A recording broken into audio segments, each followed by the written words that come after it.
Everybody know? Right, we don't do one before.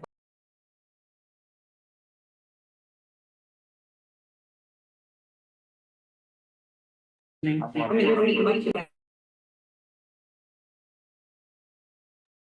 have someone played the game the last time and they realized Right. there were 9. So we're open? Too much Okay, excellent. shark to come back. All right, well, at 6:01, everybody, good evening, everybody. Good evening, good evening, good evening. It's good to see everybody. Some summer faces, good to see you.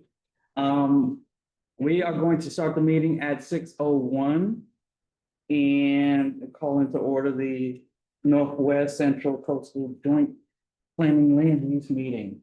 And what we'll do is we'll just kind of do the attendance, if you will, so we can split a quorum by council. We'll start off with Coastal. Do you want to do introductions or, I mean, do you want to do however you want to do it? Okay. Why don't you just have everyone? Yeah, I think so too, because we've got some guests in the room as well. and Okay. Maybe it'd be nice if everybody knew each other. So we'll start with Mike. Yeah. Oh, Introductions or? Your name. Council. My name's Gary Peck and I'm with Northwestern. Adele Healy with Coastal and Central. Hey, Two hats. Northwest. Lori Feldman, Coastal. Brooke Smith, Northwest. I'm just here to support my wife. I'm Nick. She's here for school. Oh. Okay, I'm Andy and I'm her. At George. Oh, Ernest Catherine. I'm Alan Franz from Coastal. Okay, Alan. Stephanie, Northwest. Diana named Northwest. Mark, Central. St. Nicholas, Northwest. Caitlin Estevez, San Pedro Chamber. Want to go online or? Yeah. Let's go online as we have a new filing. So Stacy, do you want to introduce yourself? They unmute, Kane, or do we have to unmute them? Oh, there she is. Hello, I'm Stacy from the PBID. I'm the trolley operations manager. And for the sake of this meeting, I live in coastal San Pedro. Doug?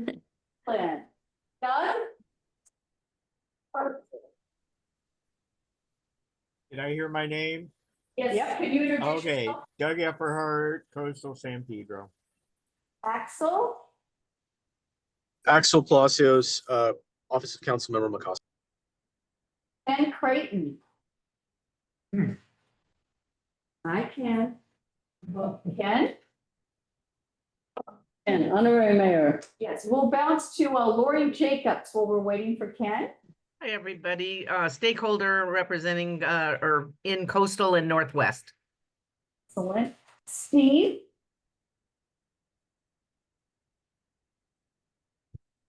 Hey, Steve. Chance to introduce yourself. All right. Oh, there he is. Hi, Steve. I didn't know I was supposed to talk. I'm this is Oh. Steve Broth. I'm just a resident in Northwest. Oh, great. Okay, Brian Martinez. If you could introduce yourself. Hi. Of course, Brian Martinez from the Office of Senator Richardson. Wonderful. Nikki D. Nikki, do you want to introduce yourself? Yeah, I'm just a resident here in Central San Pedro, looking to learn more and just kind of start seeing how I can be involved. Excellent. Thank Her you. name. Oh, hello. Would you like to introduce yourself? I'm San Pedro High School. Excellent. Okay. I'm Alexander Age and I go to. I'm about need and I get a project.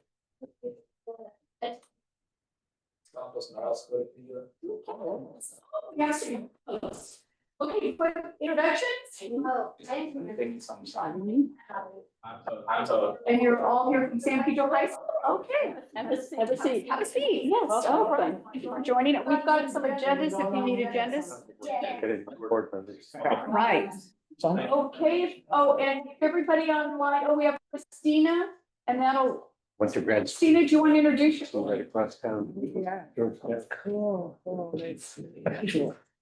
Hey, no Christina. Okay, do you want to mute everybody and then we'll turn it over to Kane? My brother's name is on that. Great to see everybody. The next order of business is an update from CD 15, Mr. Axel Palacios. Palacio. Sure. Thank you so much. Can you all hear me? Yes. So number one, before I jump in, all of the high school students that are present, I just want to give you all a big welcome. If this is your first neighborhood council meeting or your any kind of relation you have to it, this is where everything starts, where the rubber hits the road. And so you guys being involved at this age is very, very important. And hopefully you continue being this involved your whole lives. It's very important to be civically minded and involved when you can be. So other than that, I can jump into business. I can give you guys an update on a few major projects. I can discuss the Vincent Thomas Bridge closure, which I think Brian will probably jump into as well a little bit. And then a couple of legislative items that we've been working on last month or since the last time I saw you. So number one, for a couple of major projects in the last month, I can very happily say, since it's going to be off my plate for a little while, at least until the next phase, the San Pedro Fish Market finally received its certificate of occupancy for their landing location. And so I know that they've opened, they're kind of already doing business a bit, but I think they have a ribbon cutting in the next couple of weeks to celebrate that. But that was a monumental one, took about 9 months, but they're up and running finally and no longer in that parking lot, kind of makeshift parking lot operation that they had for some time.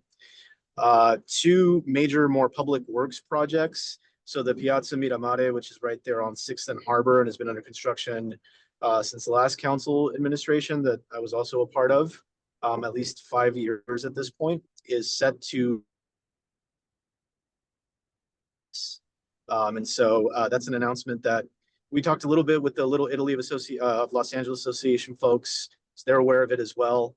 So we're going to wrap up construction through the month of November, hopefully before November ends, and look to talk about a ribbon cutting ceremony not too long thereafter. So that's been a long time coming, major public project and a public piazza for everyone to use and hopefully for generations to come. And not too far from that, the San Pedro Gateway Monument sign that's also been in the works for some time. It's meant to be an entryway into the downtown district. That is, we're in the final stages of our B and R permits with the Bureau of Engineering. So we're hoping in 2 to 3 months, we'll have our permits in hand.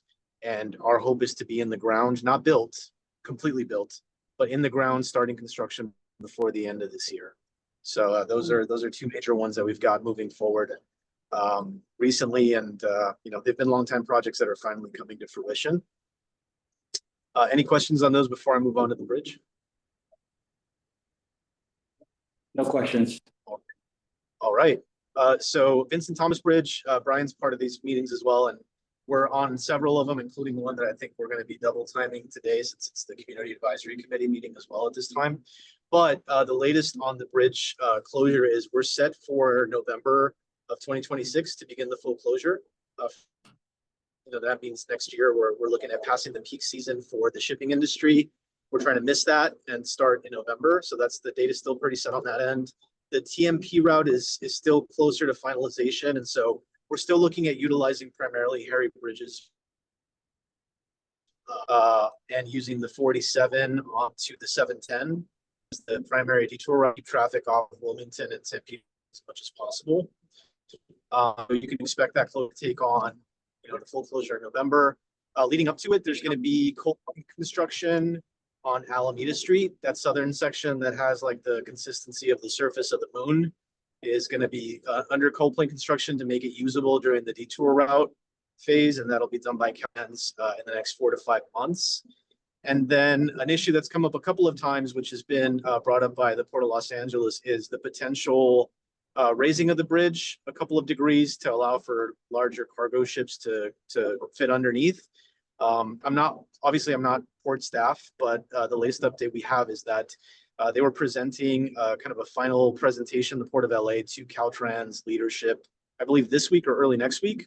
And then Gloria and her team will come back with a final decision as to whether that's going to be a feasible option or not. But that'll come in the next couple of weeks. There's a lot of engineering challenges that come with it. And there's only one other project I've seen in Bayonne and the Bayonne Bridge in New York, where that's happened before, and it's a different type of structure. So we don't know if it's feasible yet, but I know it's been in discussion and kind of making its way around town. So wanted to give you all the latest on that. And then not directly San Pedro related, but adjacent and important for you all to know, the community plan updates like San Pedro went through in 2017 for Wilmington Harbor City and Harbor Gateway were adopted by council. They're going to be implemented early next year once they go through form and legality with city attorney. So those are moving forward. And then the business improvement district idea for Wilmington, Avalon Boulevard. We had an RFP out this summer that has netted us 3 consultants that are bidding for it. So we're looking at, starting, having a consultant hopefully on by the end of this year, but they'll be doing an 11-month study and engineers report and balloting process to try to get us started for our first P-bid in Wilmington in the next couple months. So those are all my major updates. I know you have an item on your agenda that's legislative, and so I'll touch on that a bit. The Jedi Zone, obviously in the month of September, and thank you, Elise, and your team for all the work you all did, and EWDD as well. We launched and kicked off the Pacific Avenue Jedi Zone very successfully, full crowd, a lot of great questions. There's currently the process is open for the application for facade improvements projects. We're going to be taking on 3 this year with the funding we have available. And so we'll be announcing who those recipients will be fairly soon. But in addition to that, I know that when I came back to this office in November, we had a lot of discussions about expanding the zone. And so because Jedi zones are essentially CDBG funds repackaged to kind of hit targeted areas, we wanted to hit more of Pacific if possible. And so we introduced the motion a few weeks back, calling for an expanded study. EWD has to make sure that the centers that follow along all of Pacific qualify for this kind of fund usage. But essentially, we're looking at the freeway, the 110 freeway, all the way to 22nd Street for an expansion of the Jedi Zone in the coming months. So That's awesome. yeah, so that's all I've got for now. But if there's anything I missed, there's a lot going on in town. So feel free to ask any questions you may have. That's a good question. Please. Axel, can you touch on the technical motion that was introduced for the Jedi Zone? Because there were 2. So you did the council member did the expansion motion, and then there was also a clarification motion that was introduced. That's correct. So the technical amendment we made to our original motion is the original motion language stated that the boundaries were 1st and 14th Street. And there's a couple of businesses that are on the 100 block, but just north of 1st Street, and the 1400 block just south of 14th Street. And so there was some questions from staff mainly that were concerned that we were looking at selecting businesses that were either above or below that if they were technically in the zone. And so given that they're part of the same census tract as the rest of the group of blocks that we've allowed, and that they're 100 block addresses or 1400 block addresses, we clarified that the zone is to include those blocks as well. Excellent. Thank you. Yep. Any other questions? Recognize Mr. Pat. Axel, what's going on with 6th and Pacific and the courthouse site? That's probably a better question for Pam Thornton, our planning director. I know that the county, and last time I worked with him, I don't know if it's still Bill Cockrum who's in charge of that project. So I know that they had some issues with construction financing. I don't know if that's been handled or not, but it's under. You want me to address it? Yeah. We've been out for a while. So Bill Cockrum Ventures is still the developer. They're still working on construction financing, and he feels that he's going to obtain it. So he's still, work in progress. So we're going to have a meeting with him shortly at the chamber just to talk through all the details that are forthcoming. So that, and then I understand 6th and Pacific, that's a construction, the old, what was going to be the hotel. I think, Axel, the city's using that for construction staging for the Warner Grand Theater, correct? Yeah. And, yeah, that's correct. It looks like there's something actually being dug up there. So that's, I'm gonna let Axel address that, because people have mentioned that they've seen something going on the site, but I don't know, Axel, if you know anything about that. from what I know, and again, not my portfolio this go around, but from what I know, Right. it's still part of the state's ground. There's nothing that's moved forward with the entitlement that they have so far. We haven't received any, and I would have, by the way, have gotten flagged any building and safety construction permits, and I haven't yet.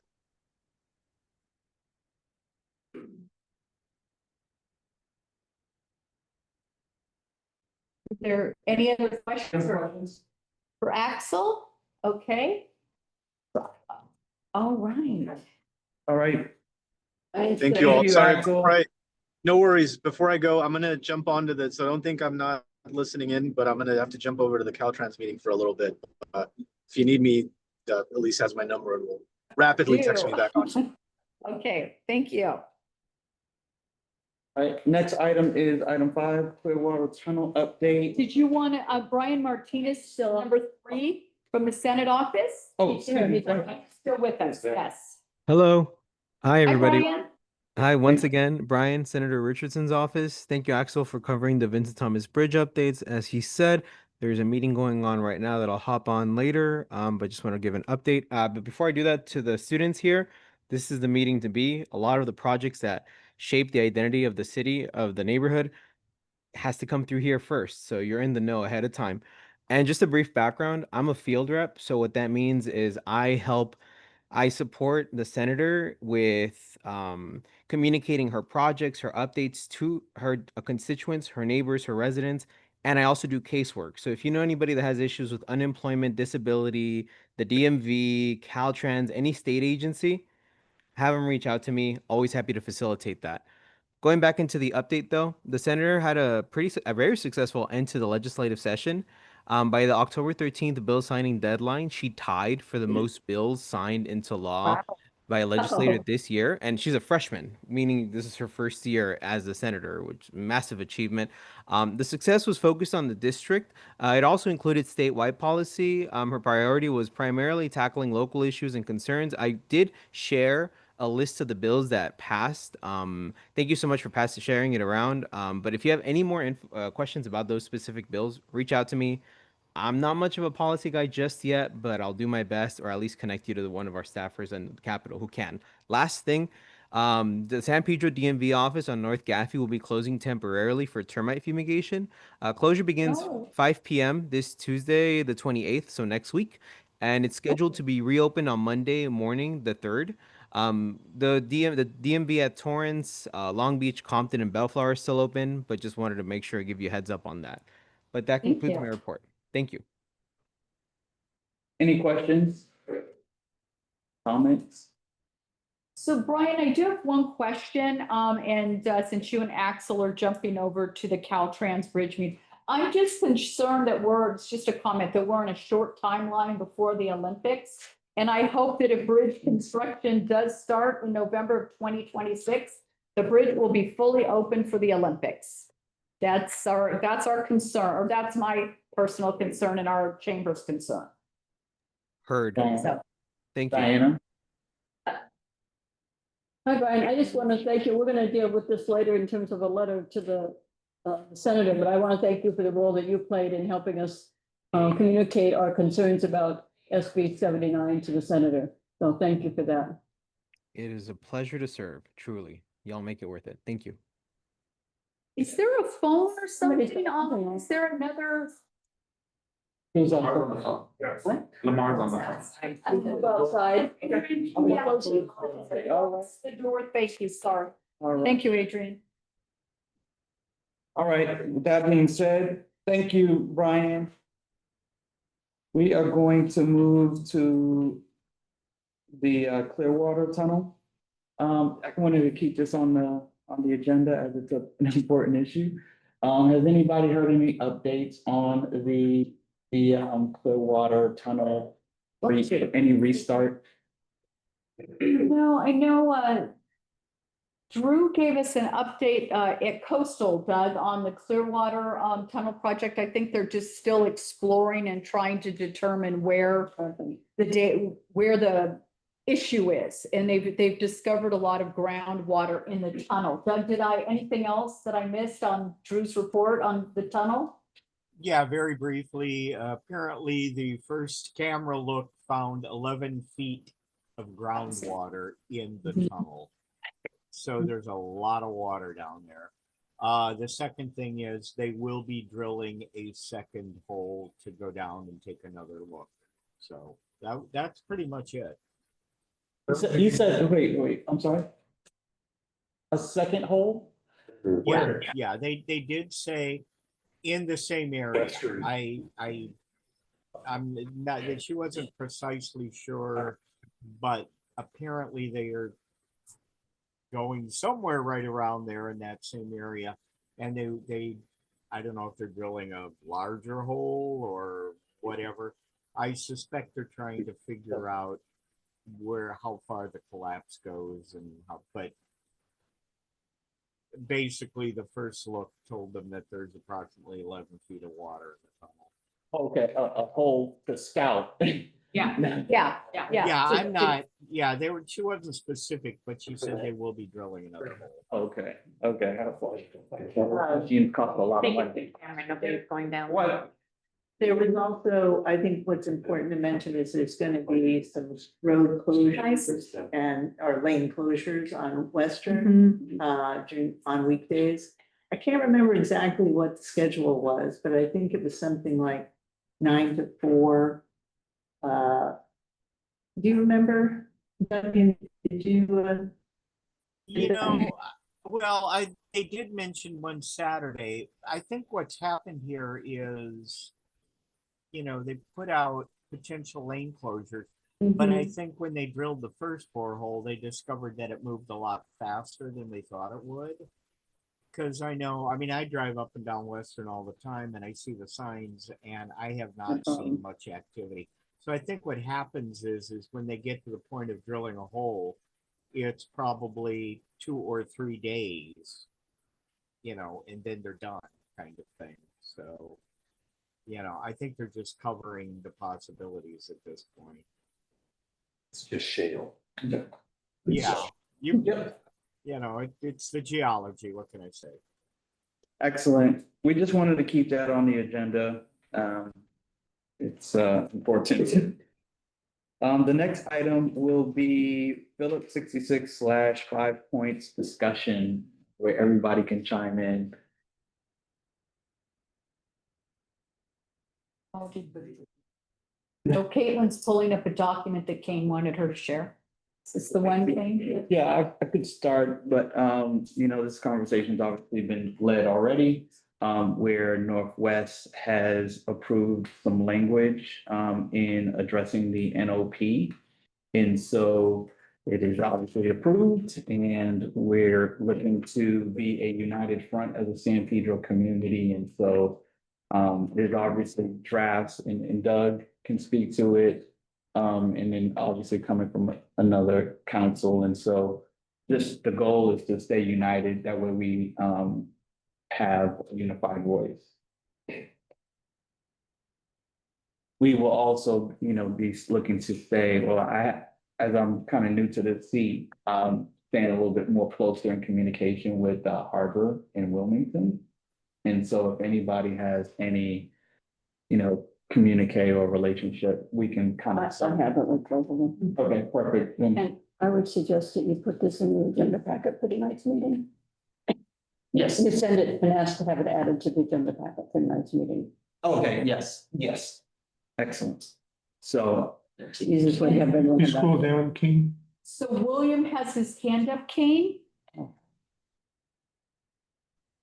William, you're recognized. Oh, thank you.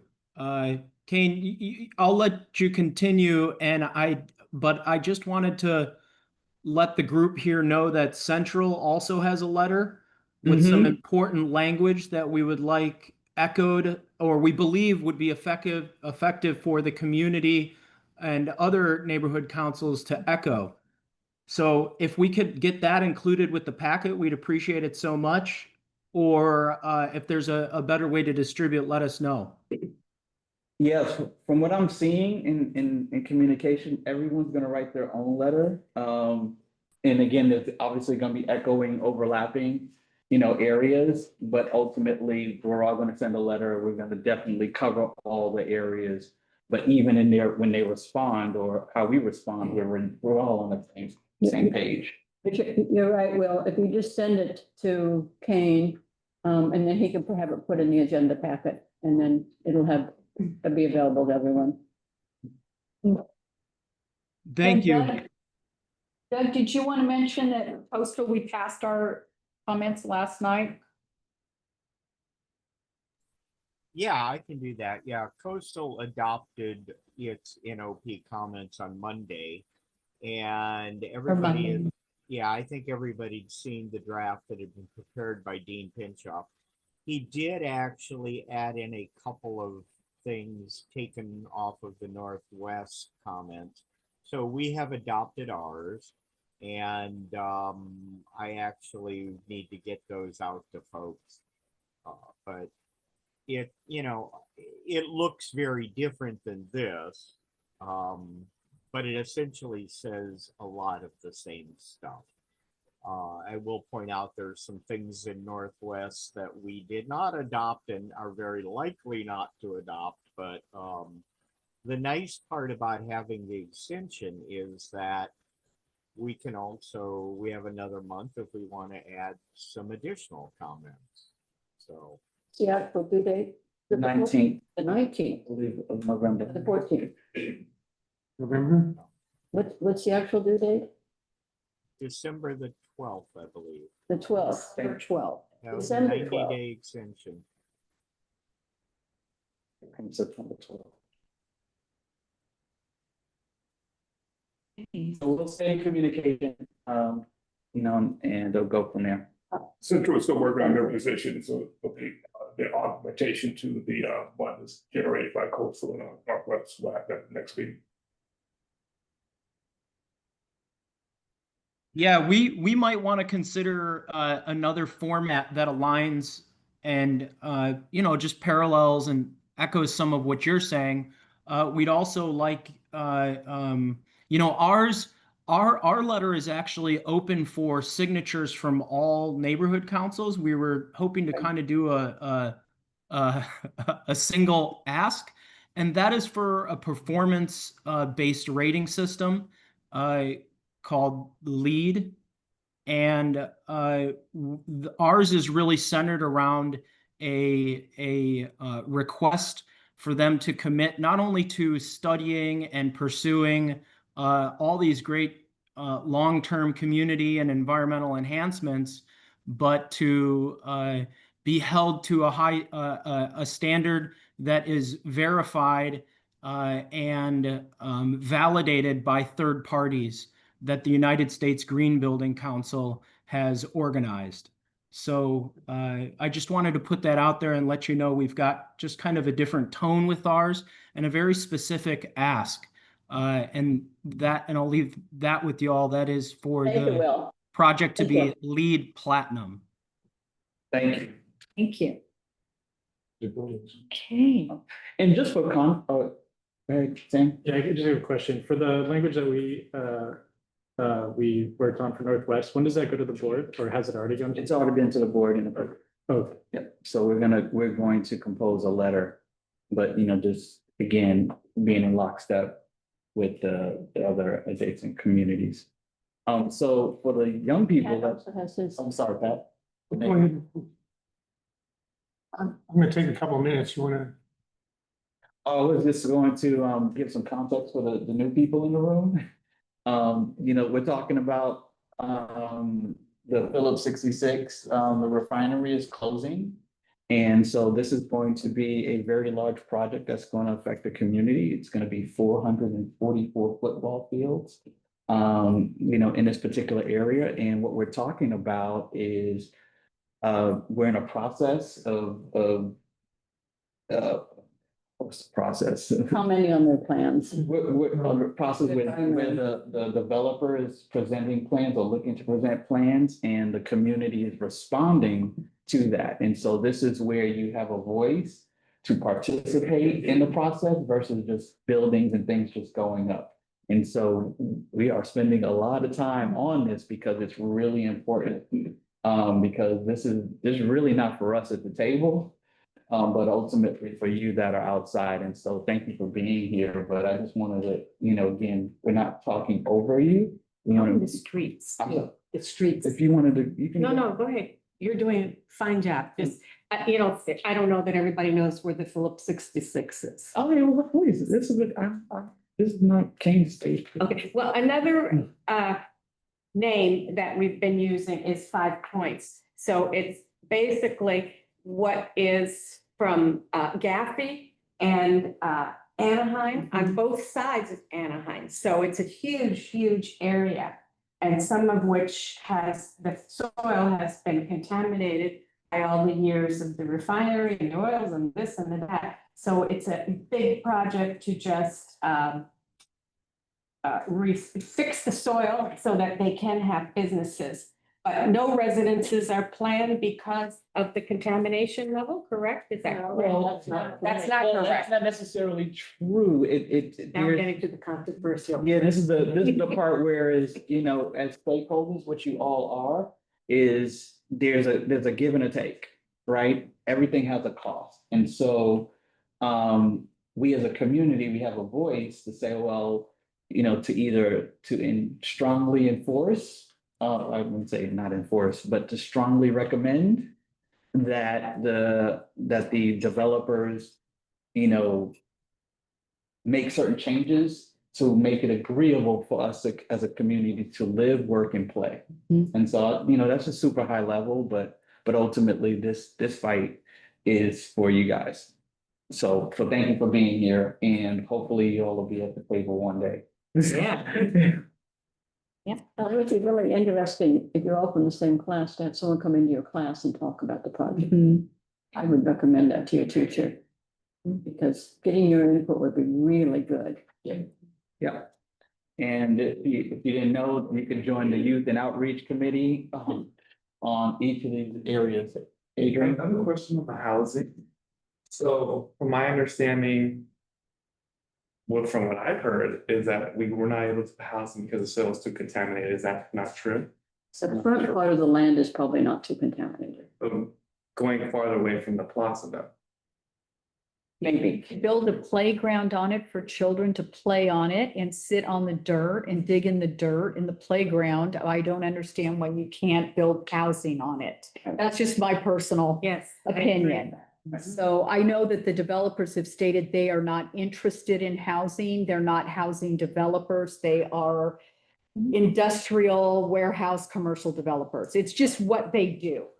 Yeah. We don't build community centers and soccer fields either. Yes, sir. This is a part of an environmental process is what state has called a notice of preparation, where the very early stage of the environmental analysis of it. But what happens up there at Phillips, they're closing off the refinery and changing the uses. It'll take at least 10 years to do it, probably, or more. And starting in some phases. But I can tell you that for every one of you who live in San Pedro and intend to stay here, it's going to affect your life in a big way. It's a huge parcel. The other interesting thing about this I've noticed is that the NOP is a frustrating document for many of us because it doesn't address things that many of us have said that we want and that we're interested in. And we need to find an additional way to let them know how strong the community is and wants these things done on that parcel and wants them studied as part of the environmental process. So there's 4 things in particular I'm interested in, but I'm going to touch on them briefly, but then I'm going to ask and make a proposal, maybe in the form of a motion, that we set up a little smaller ad hoc committee, maybe 1 or 2 persons from each neighborhood council and the council and the chamber office, and bring in Wilmington, because we've had several discussions with them on it, and then start to explore some ways that we can get what it is that we want in a proactive way, rather than just attacking an environmental document that doesn't address what we want. Well, 4 things that really stuck out to me. I'll take the easy one first. Is a roundabout at 5 points to eliminate that horrible traffic jam. There is so much extra Well, there's plenty of room for it. We've just come back from 3 months overseas where roundabouts are the way of life. And it would solve that problem and would free up a bunch of land for even some corner developments there in that parcel. Of course, the other thing that we've all said that we want is we want that mixed use of the area along Anaheim Street on both sides. Because housing is something that's really key to us. As part of that, maybe it means that we put some pressure on the port to open up Wilmington Waterfront Park and 22nd Street Park for more active sports use. Possibility. I'd also like us to consider maybe, take a look at it anyway, is the use of the Rancho Holdings thing that Phillips bought the Rancho Holdings, I understand it, where the LNG tanks are, or the LPG tanks are. It's a pretty large parcel. And it's probably not polluted because of the nature of the chemicals that are used there and the kind of way it's constructed and stuff like that. Would be really ideal area for a mixed use development all along there. So we'd add that to it. But the one that really gets me is that I'm thinking that we really caught it is that they changed a little bit of their industrial use description of the upper parcel, which is the huge, by far the largest part of the shutdown area. And we've been assuming that they're going to be doing some light industrial, closed building type stuff like we have up on Westmont now, which nobody seems to be worried about too much. It's not much of a hazard and stuff, but they've now divided it into two parts, the whole upper part, and the other part is open container storage. That's up on a hill. It will have to be lit 24 hours a day. They'll have downcast lighting to shine on the ground, but it's up in the air. That thing will be visible all over the peninsula on this side of the hill and for a large part of San Pedro, particularly north and in Wilmington as well.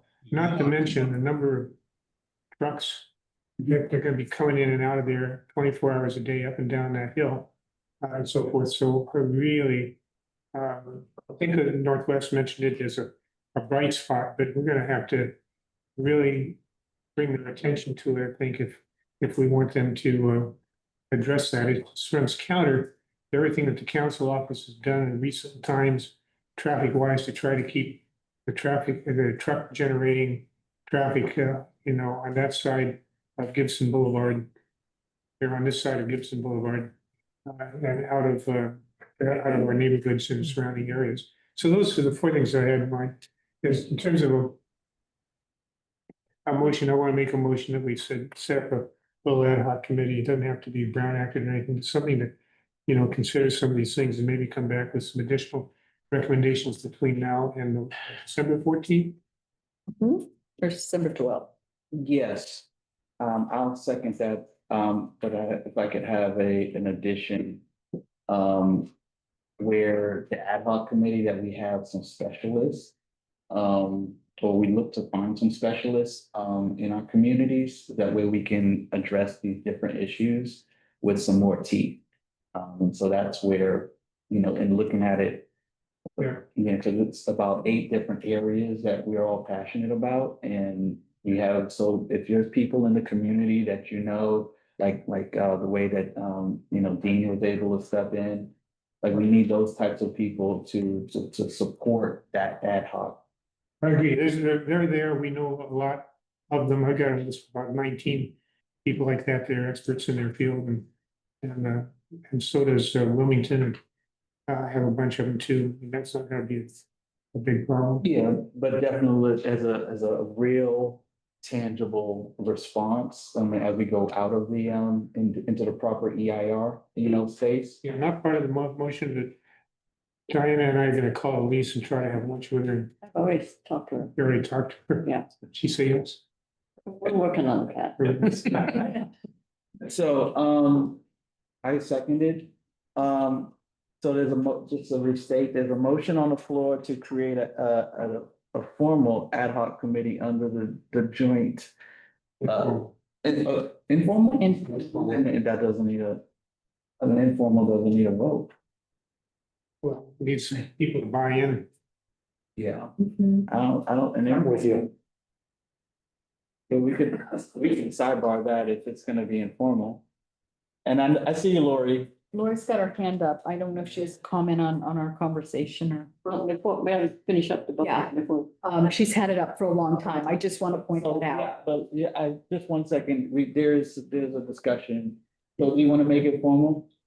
One of my comments is about the ad hoc. Okay, that's what I was, okay, yes, so she has, I want to hear from Doug in terms of how we have to do it. okay, Lori. Yeah, well, as far as ad hoc, and I'm not sure if it's multiple neighborhood councils, but if you want to keep this group small, okay, ad hoc has to be Brown acted. If you made it a working group, you can keep it small and you don't have to follow all the rules of the working group of an ad hoc does. Now, I know that's for individual neighborhood councils. Commissioner Epperhart could probably clarify that. I did have another point about this issue, but right now I was just gonna address the ad hoc. I had a comment about the housing that you guys were discussing. The group, the PR people said two things about housing. They said originally that nobody requested housing, and that's not true. We know people did ask for housing. And the other thing is they said housing would delay the project many years. And so that's one of the reasons, that's the comments they gave us when we asked about housing. But mainly I wanted to, because you're talking about the ad hoc. Thank you. Thank you. Doug? Yeah, I'm imagine a lot of folks may not be aware of this, but I'm gonna let the cat out of the bag. So going back at least 3 or 4 months, me, Ray, Lamar, sometimes Chris from Harbor City, and Gina from Wilmington have been meeting with Tim McCosker on this Phillips 66 project. So, I mean, in that sense, we've already been, the 5 neighborhood council folks have already been working together. I know Elise also was involved in one of those meetings at least. So in some sense, there's already been ad hoc work on this. Fairly recently, there was a meeting where we had folks from the 3 Pedro neighborhood councils, including Kane was there and John Barbera and Ray and some others. We sat and talked about this issue, and Dean Pinchef, our vice president who prepared our NOP comments, circulated a draft and was at that meeting. So, you know, I mean, if you want to have another ad hoc group, in a sense, we've already got 2 out there. Maybe we just bring them together. I disagree. Well, I'll be honest with you. It's sort of interesting in that I've been at all these meetings. Basically, everybody's saying pretty much the same thing. There are some sticking points here and there, but otherwise, I mean, it's like 90% everybody's on the same page. Yes. It might be worthwhile. I don't know, for instance, if Tim is going to contact us again and set up more meetings. I don't know. But it would be worthwhile for some folks who have a particular interest in this, maybe to set up some regular meetings. I would keep it a small group. I wouldn't vote on anything. I wouldn't make it formal. Frankly, it's like, so far, it's like, who wants to get involved, show up and talk about it. And, it seems to be working so far. So, that's my take on it. That would sound like maybe not a motion, just set up a time and people that were interested, say they were interested in. So, Doug, is there, who in McCosker's office would be a good contact person to discuss it with? Well, I know at the meetings we had with McCosker, Erica was there. She was the staff person at those meetings. Now, whether she's handling this or not, I don't know, but you could ask her, you could ask Axel, I mean, Pam, I mean, or, ask Tim. I'm looking in the future. hear everybody, and at some point or another, Phillips 66 needs to know where the community stands, pretty much in no uncertain term. And so having a working group, I think this group that you put together, Doug, is good. It's a good start. Well, and maybe- I didn't put anything together. I just got Well, invited that's- by that part is- whoever did, so. Whoever did, it's Yeah. there, it's got something going. We could do some certainly maybe make that the group to start or something, but it's what I'm thinking at some point or another. When we've got the council office and the chamber and the neighborhood council is agreeable on some things, then it's the time to say to Phillips, look, these are the things that we're agreed on. That's what I think what the goal has to be, to do it in order to get them to study what it is that we want as a community. They need to be convinced that we actually are speaking for somebody. Would you agree with that? Yeah, and let me begin by saying this. The fact that we working together and working with Tim, who actually made it happen. Planning absolutely was not going to give us an extension on the NOP. I can't hear you. Planning was not gonna give us the extension on the NLP. Yeah, is this a little bit better? Yeah. Yeah, okay. Yeah, planning was absolutely not, and I mean, we were pressuring them. And ultimately, Tim stepped in and made it happen. They were very unhappy about it, but the planner, Kathleen King, who is handling this project at this point, has been very willing to talk to us. She said that she would set up regular meetings, with us to talk about the process as we go through it. My feeling is whoever gets sort of designated on that, and that's where I would say maybe one person from each council could be designated to have these regular Zoom meetings with planning, because I have pointed out, I said it's important not just to have the conversations with Phillips, but it's also very important to have the conversations with planning so that we are aware of, where they are. We've made, I think Ray, Lamar, I forget who else was in the meeting with Kathleen King from planning. We made it very clear to planning how we felt about the process moving forward, and that we're not interested in being steamrolled by Phillips. So, they at least are willing to reach out and talk to us on a regular basis and work with us. Doug? Yeah. Move on. Before, this is Mona, before you move on, if I may. Yeah. Doug, Coastal San Pedro Neighborhood Council. Thank you. Go ahead, Mona. So, thank you. So Doug, I want to say thank you for everything that you just said, because you prefaced the conversation by saying, letting a cat out of the bag, that there has been already meetings with the neighborhood council presidents and Tim and Elise in regard to Phillips. So I'm kind of glad for some transparency and a little bit of clarity and a little bit more definition of, more specifically, since this is a very important topic of discussion for joint planning, that these talks are being had, privately and, behind the scenes. This is very good. So thank you for mentioning it.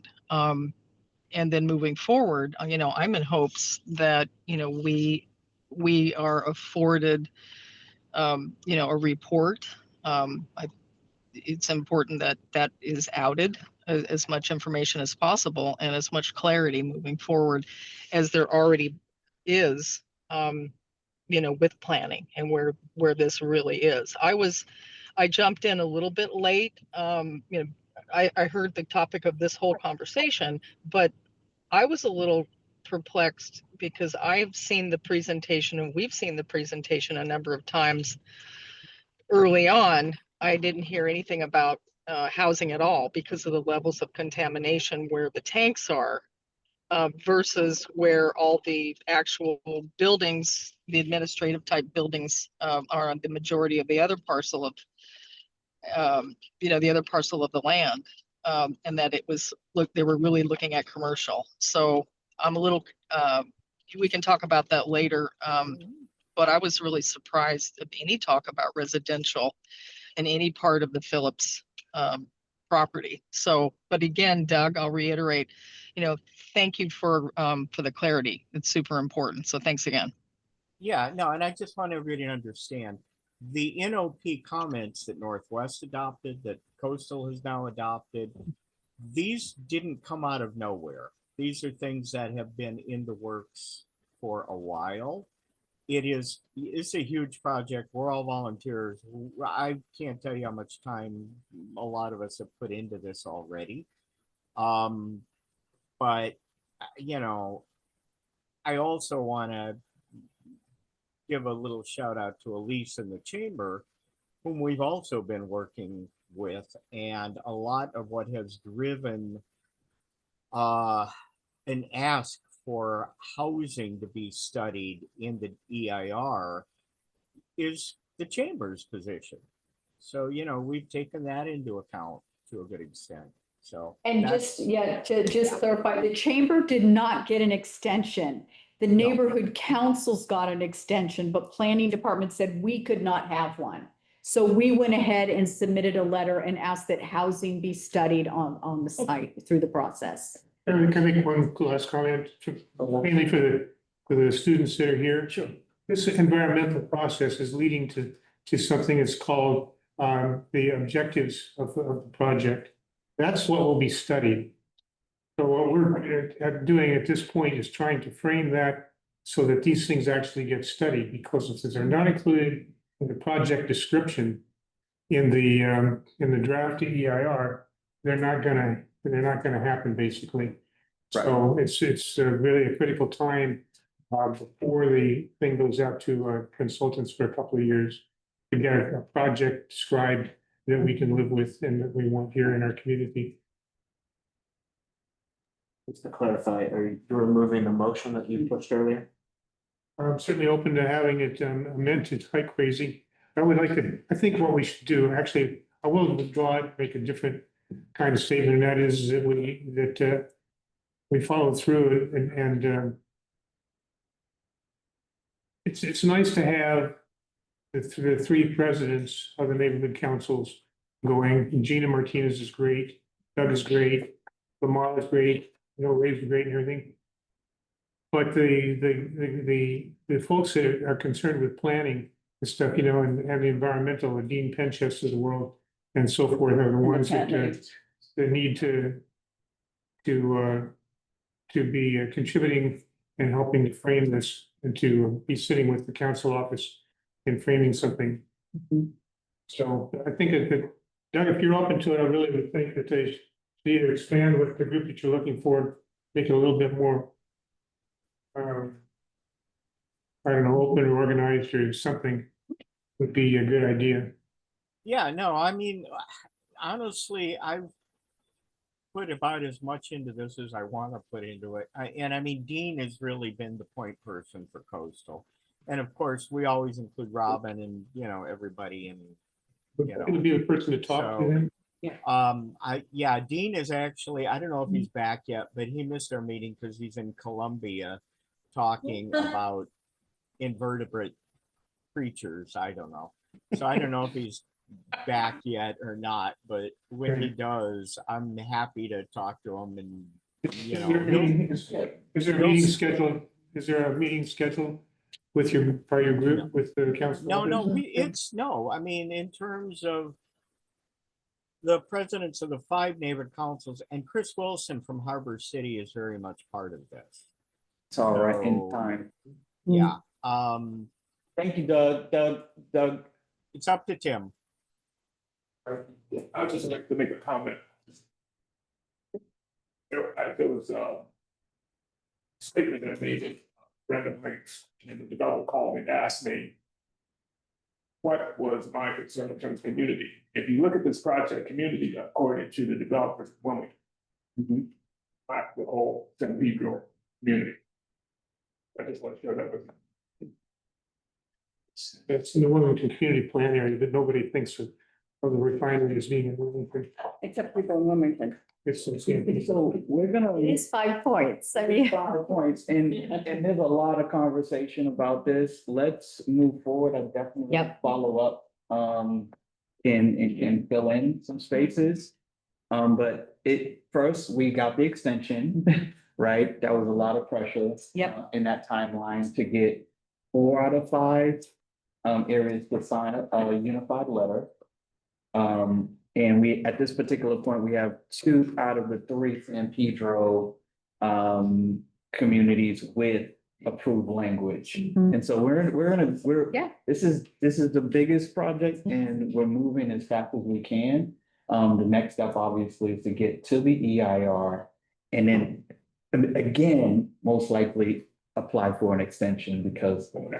We We do have the opportunity to submit supplemental language. Should we just- Absolutely. So I just want to just put the cap on it, but there's a lot, it's been a busy summer. Yes. Yes. So, moving on, the young people, the young people, do y'all have any questions about the future of San Pedro? Oh, my goodness. We could write a book. You want to call this up? Yeah, what do you want? Look at you. And thank you. So we're gonna move on to item number 7. The red rubber trolleys. And Stacy, oh, there she is. Okay, he's ready. Hi. Stacey, thank you for staying on and we'll let you take it away. Okay, great. I'll start out by just introducing the bid really quickly for those of you in the room that might not be familiar. The PBID is the Business Improvement District. We're located right next door to where you guys are at right now by the Chamber of Commerce. We provide security and cleaning in the downtown area, and we plan a few events for the community, and we also run the red trolleys that you see running around downtown and along the waterfront down to Cabrillo Beach. So I'm just here today to share some plans that we have with you guys that we're really excited about. And it's really important for us to be transparent and get any feedback or ideas that you may have. So let me start this out. Caitlin, I'm not sure if you, oh, there you go. You can go to the next slide. So our vision is to create a smart, sustainable trolley network that connects the San Pedro waterfront, enhances mobility for residents and visitors, and showcases our community as a leader in innovation and transportation. All right, so how are we going to do this? We'll be on this one. This is a pretty short presentation, but this has all the information that we feel like you guys would like to know about. So right now we have a few strengths going into this project. The PBID has been running the trolley program for over a decade, and we all know that San Pedro is going through a transformation at the moment. And something that we're really excited about is that we're now positioned to start raising funds through our 501c3, which is the Downtown San Pedro Community Fund. And for a while, we were very limited to what we can do by our budget. But now that we have launched this 501c3, we're able to get funds to be able to give more to the existing projects that we have. Some of our weaknesses right now with the trolley program is that we're very dependent on third-party services, and costs are just going up and up every year. And we have an aging fleet of the trolleys that are out right now. Sometimes we have difficulty finding older parts for them. Our environmental impact, because there are gas and propane. And right now we have long wait times at the trolley stops, and there's no way for our riders to be able to see the location of them. Our opportunity, well, right now we know that there's a lot of money coming to LA for transportation specifically because of the World Cup and the Olympics. And with our 501(c)(3, now we're positioned to be able to take advantage of some of those opportunities. And we have some software called TripShot that we're hoping to be have live by the end of this year.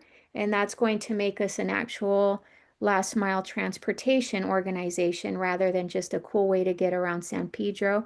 So we'll be showing up on Google Maps, Apple Maps, a transit app, and a handful of other platforms. And most importantly, the Omeo electric trolleys. So we have plans to launch a pilot of the Omeo autonomous trolleys. And we plan to do that as a kind of in a phased approach. We're not getting rid of the existing trolleys we have right now. And that takes us into our threats. So perception. Yeah, I said autonomous. They are self-driving, but as an organization, we've made a decision to keep an operator on board. So we're not losing any jobs. And by going electric, we're actually going to be able to cut our costs a lot more and have the funds to be able to expand. Because right now the trolley program is definitely at risk with the rising costs. So we will be in the position to create more jobs out of this. And this is a new technology, so there is still some unclear requirements, and we plan to work very closely with Omeo as a partner who is already lobbying for certain guidelines as they're created.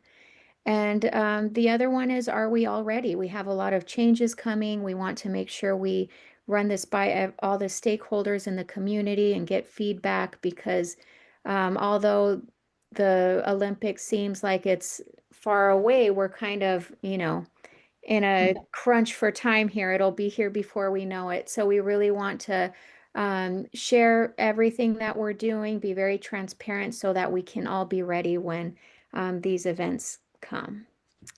Okay. And so there's a few other communities launching these same trolleys, but we've made sure that we can offer more because we want to do the best we can. So we will be the only community offering operators on our electric trolleys, which will be able to be kind of like a tour guide.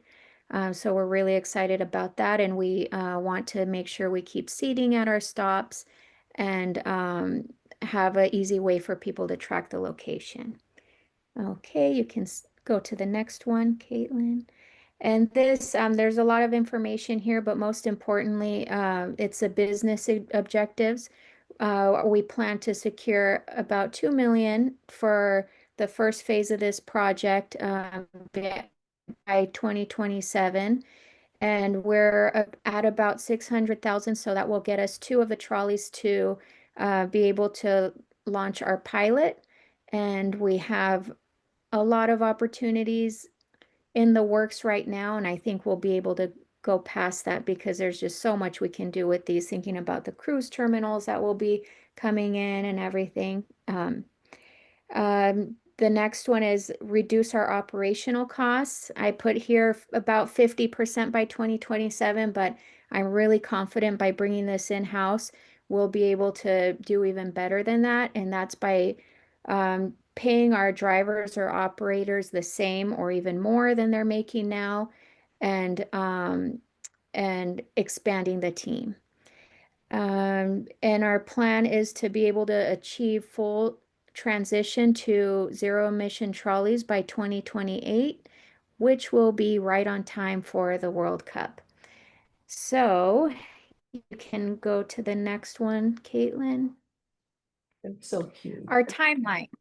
Right now we're here. We haven't really done anything. We're just getting everybody's feedback, and our goal is to start the pilot in Q1 of 2026. And we feel that will give us enough time to be able to complete the pilot by Q1 of 2027, early enough to know what we're doing by the World Cup. And we would like to expand the service by Q2 of 2027 and reach our vision by 2028 for the Olympics. Next slide. This is just a little inspiration of what the trolley could look like. They're a bit smaller than the trolleys we have now. And this is something we're actually pretty excited about. It was challenging to find an electric trolley option that was ADA compliant and street legal, and these are both. And they do have a platooning effect feature where we can have multiple trolleys run as a train. So we can fit 14 people in each one, but if we have a big event, we can have 2 of them running together that are connected digitally, and we can connect up to 4 of them at a time. So this is the idea of the trolley. And next. And that's it. We just wanted to share that with you. If you have any questions or comments or ideas, I'm happy to answer them now, or if anything comes up later. Here's my email, trolleys@sanpedrobid.com, and we're right next door if you ever want to pop in. But that's it for me. Make a statement. Absolutely. Stacy, I just want to thank you for all of your work. I mean, what she didn't mention is she's already secured over 600,000 in grant funding for this project, and so dedicated. And I actually got to see one of the physical trolleys.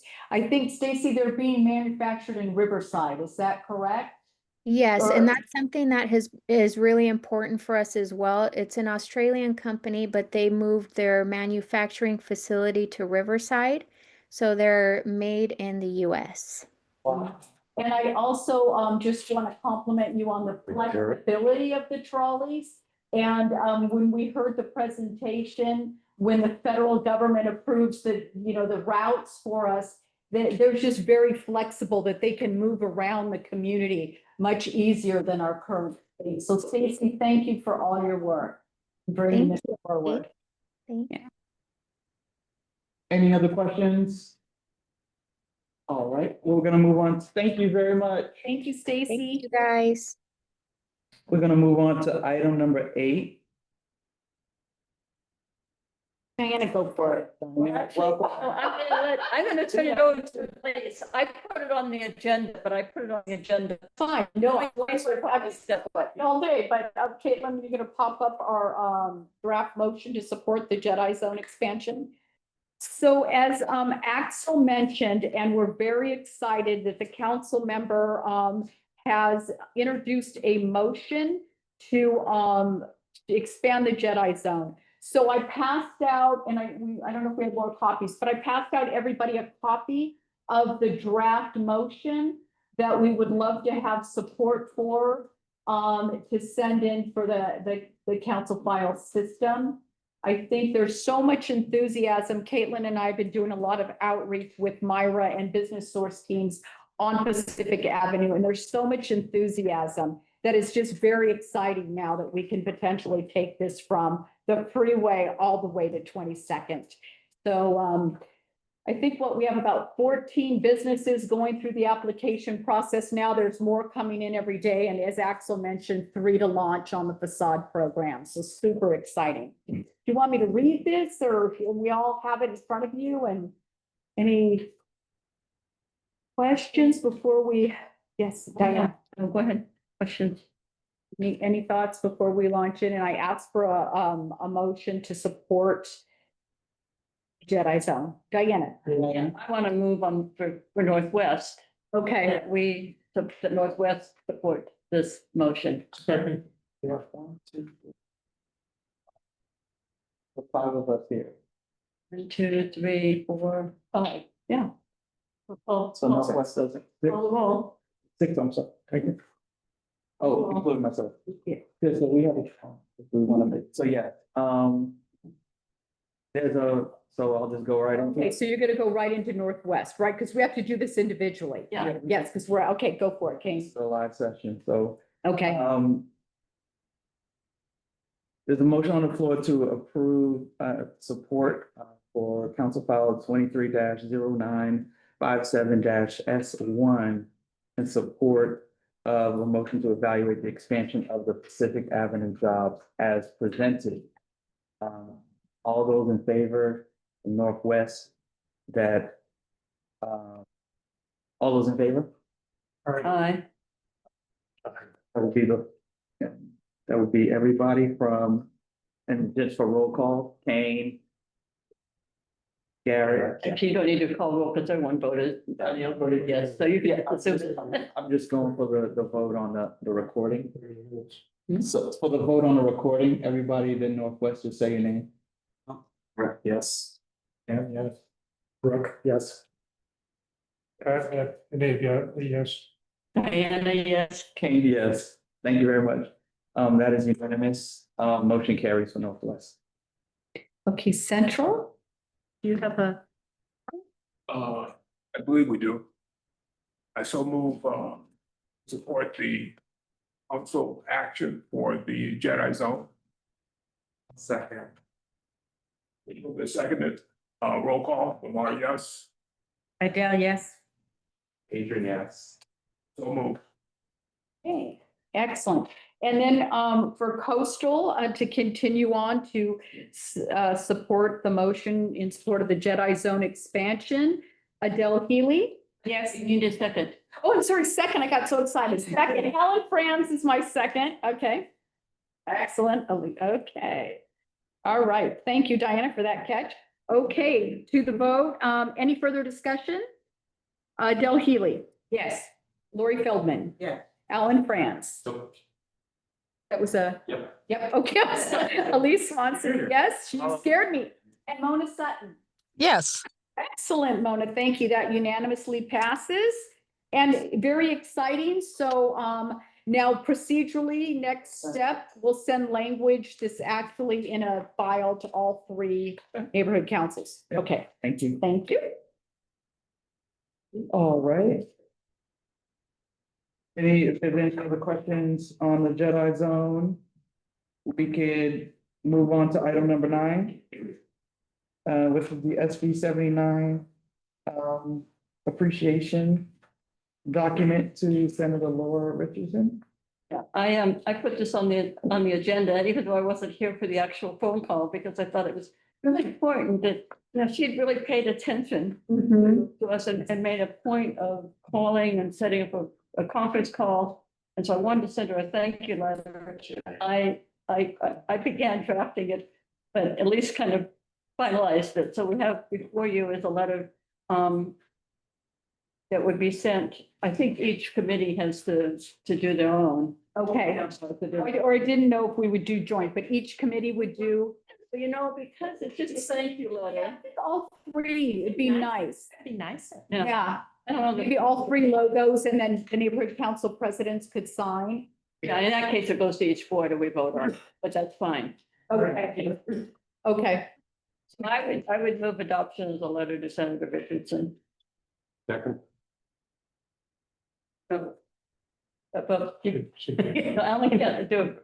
You do it. Oh, so we're going to individually back again. Okay, got it. I'm learning the process. Okay. Jane? Who seconded for? Yeah. Okay, so, all right. It's been moved and properly seconded, for Northwest that we approve a thank you letter to Senator Laura Richardson, in the response to the SB 79, support. Or let me say, the language here. The support for opposition. Right. Thank her for her opposition, yes, of Senate Bill 79. Yep, feeling heard. So, for Kane, yes. Yes. Yes. Brooke, yes. Yes. Diana, yes. Motion carries for Northwest as unanimous. Okay, Coastal, Adele Healy, Yes. Lori Feldman. Yes. So that's the motion. You know what? Sorry, I- Okay, I'm just like trying to, okay. Moves, do we have a second? Adele, you're our second? Yes, I'm. your Thank second. you. All right. It's been moved and seconded by Alan Franz and Adele Healy. Yes. We're going to the vote. Adele, yes? Yes. Lori Feldman? Yeah. Alan Franz? Yes. Elise Swanson, yes. Mona Sutton? Yes. Thank you, everyone. That passes, and I'll send that off to Robin. Okay, Lamar, it's your turn. Central so moves for the adoption of the thank you letter to Laura Richardson. I'll second. Move to second, any discussion? Question? Lamar. Yes, yes. We're all tired. Adele. Yes. And Adrian, yes. Okay. Go with the idea that we'll get all three signatures. Yeah, And all okay. three I logos. like that. I think that'd be great. That'd be great. Thank you, Elise, for your help on that. Thank you. All right, so is there any other updates on items that are interest to the committee? I would recognize. This is not exactly an update or another item, but it really goes back to our earlier discussion about how to deal with the 5.66. I'd like to suggest that we appoint Pat to sort of pull together a committee, an informal working group. He doesn't want to. You should ask them first. I know. I didn't have a chance to do that.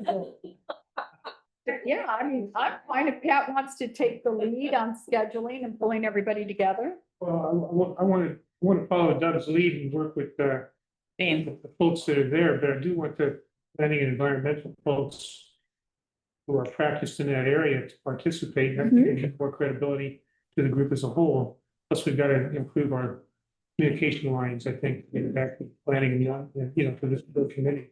So yeah, I'll help with it. I Certainly. I'll volunteer my name if you want to. Okay. Good. Take other volunteers. Yes. Volunteers for what? Yes. The idea is to, Yeah. How about this? Instead of volunteers, why don't you just send out an email saying, show up at Sirens at 10 o'clock on Monday? See who appears. I mean, that's almost kind of how it gets done, but Yeah. but San Pedro. yeah. Sounds good. Any updates? Anybody, Northwest has received something that might be of interest to the other councils.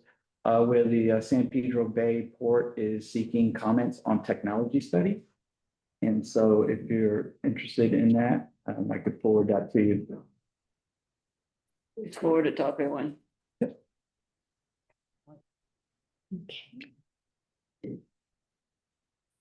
Being really quiet and really low. Well, Okay. I have something if Yes. Oh, okay. okay. recognize Mr. Doug. All right, and everybody's heard me harping on this now forever, but the Charter Reform Commission is rolling forward. They have received, I've got a page of like 3 or 4 different presentations. That's just a list that they have received from neighborhood council to have filed community impact statements. A lot of special interest groups like on Rig LA, Streets for All, so on and so forth, who have made presentations. Neighborhood council. Can you speak a little louder? Oh, okay. All right. Let me Thank lean you. in a little bit because the mic is Yeah. in the camera and sometimes if You're I'm kind of not going leaning in and out. Okay. This all I'm saying is Nice. go to the Charter Reform Commission website, look at what they're doing. A lot of what they potentially are going to be dealing with is planning issues. There are some very interesting proposals there, and I recommend that you maybe want to take a look at some of those things. That's all. Doug, can you send us out the website? Yeah, I can do that. Do you have chat? No. Okay. I was going to say I could put it in chat, but I'll get it to who's got the list for this group? Who should I send it to? Kane. Kane? All right. I'll get it to Kane. All right. Yes, sir. we're just looking for some new things or? No, we're not looking for new things. What, I don't know, we had. We're on updates. Just joking. Yeah, updates. We're gonna move to updates. I love it. For some time, the Port of Los Angeles, Long Beach, and other United States ports have been working on a worldwide kind of treaty dealing with emissions from ships. As you may know already, ship emissions are the largest single contributor to air quality in the Los Angeles basin. Great progress has been made throughout the world on this agreement, but last week, someone in our current administration, whose name I shall not, pulled us out of that group and out of that agreement, said that it was something he didn't want to do. I would like to know what the Port of LA is planning to do. They're going to go forward with any kind of agreement anyway, outside of a treaty organization or what.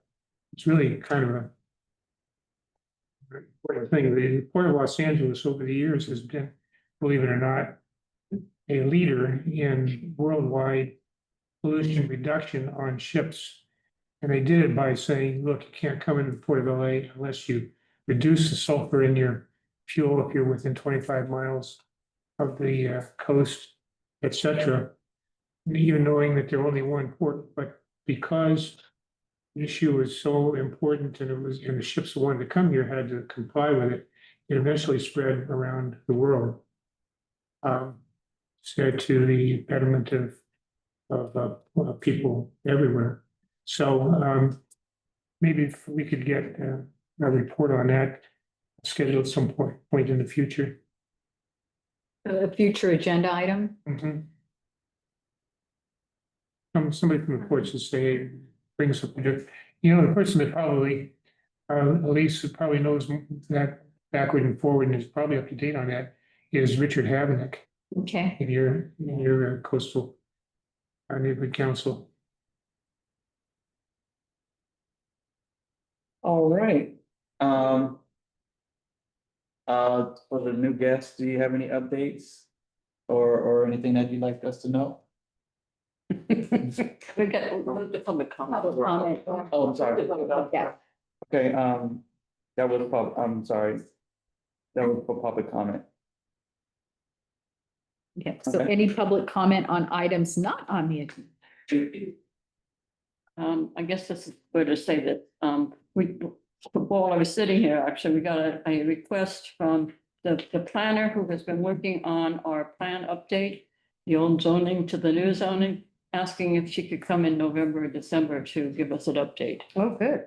On a recode or We what? need to figure out when we're gonna meet. Right. The meetings in November, December fall on holidays. Yes. I think Alan had his hand up. Couple of items that might be of interest to some people here. This coming Saturday at 9 o'clock in the morning at White Point Nature Preserve, Officer Shortle, who is the senior lead for the coast, is having a coffee with the cops. And I think she's trying to invite Officer Lee and Officer Maloney and maybe some others. So if people have issues they'd like to discuss with our law enforcement professionals, that's an opportunity. The following day at the same location, there's a volunteer event. The following weekend on November the 2nd, Diane, you would have. But first of all, this Saturday, you're leading a nature walk at 9 o'clock at Pet Park. That's at the same time as the coffee with the cops. Yeah, so there's a nature walk at Pet Park at 9 o'clock on Saturday. And then the following Sunday, the following weekend, the 2nd, from 9 to 12.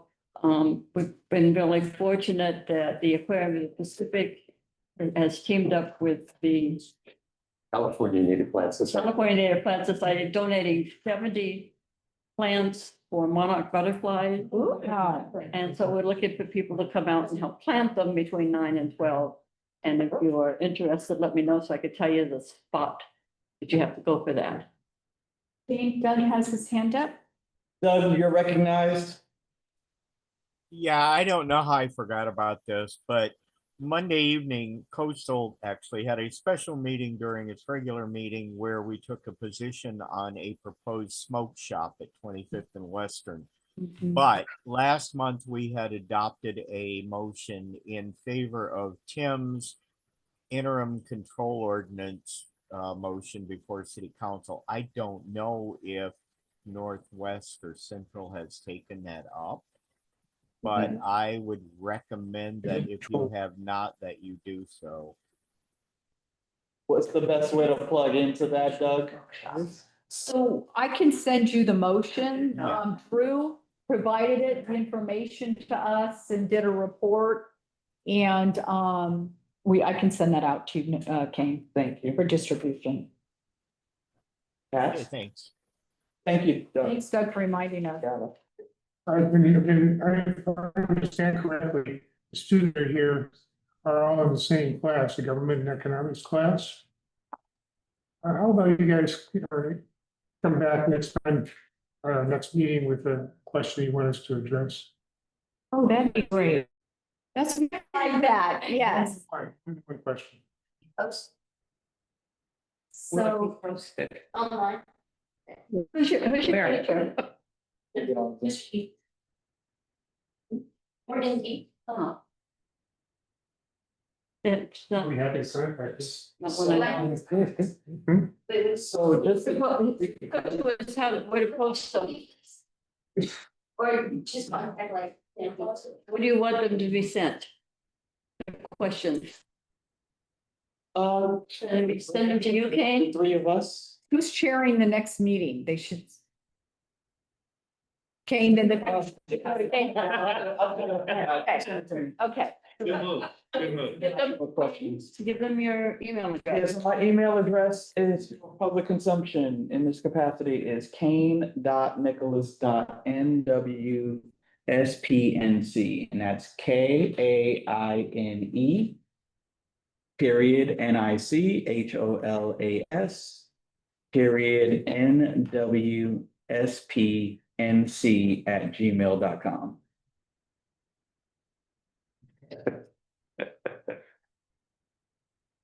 Yeah, exciting. Hey. So, so that's awesome. And I know that y'all will need a signature for tonight. Yes. Yes. We decide on the date. No, we have not, and that's, Yeah. oh, you're gonna get there? Okay. Oh, and before we close up the meeting, we just want to establish a November date.